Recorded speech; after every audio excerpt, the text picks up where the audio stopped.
Welcome back, my friends. It is time for the Morning Mindset edition of the Live, Build, Change podcast.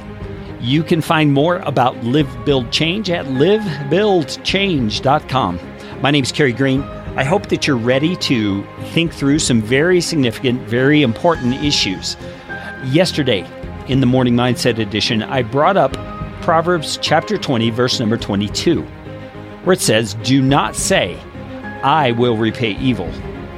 Wait for the Lord, and He will deliver you."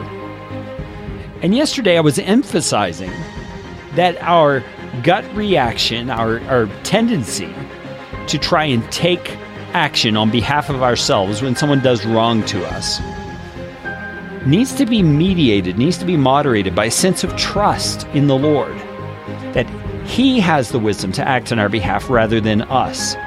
He is the one who knows the right timing and the right way in which to respond to the evil that's done to us.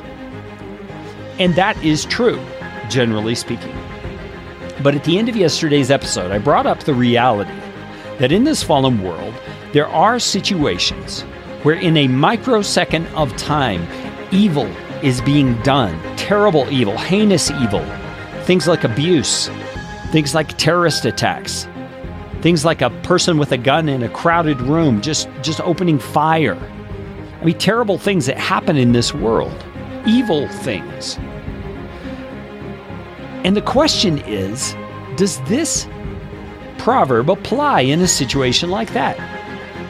Where we should just kind of hold up our hands and say, I'm going to wait for the Lord. He will deliver me. You see, this illustrates the nature of a proverb.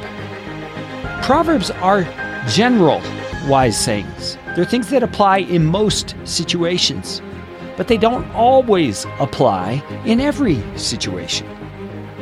Now, there are definitely truths of this verse that do apply even in those terrible scenarios that I painted. You see, when evil's going on, some response is needed. God is still involved.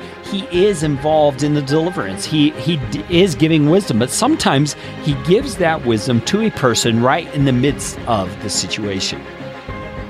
I think about the attacks that happened on 9/11/2001 here in the United States.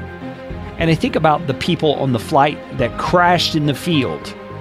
You know, the flight that was headed to Washington, D.C.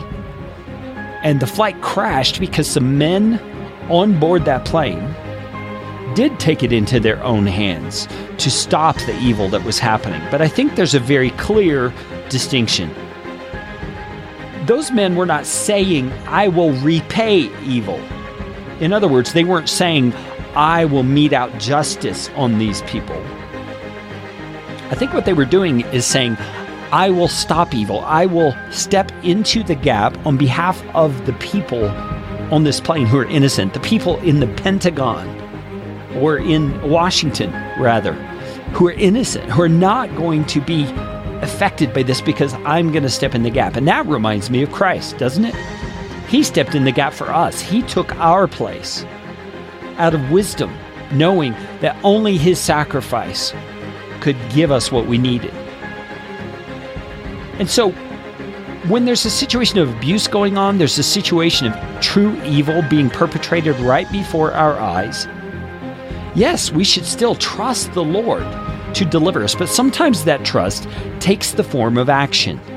We step into a place of risk, of danger, trusting God to enable us, to empower us, to help us in that situation, to make the wrong right, to stop the evil right in its footsteps. This is a hard thing to understand and a hard thing to learn. But in it all, we trust God to enable and help us. I don't know how helpful that is on a practical level for what you're facing today, but I hope that when the time comes, you'll be able to trust the Lord when evil comes your way, and you can rest in Him. Let's talk more tomorrow on The Morning Mindset from Live, Build, Change.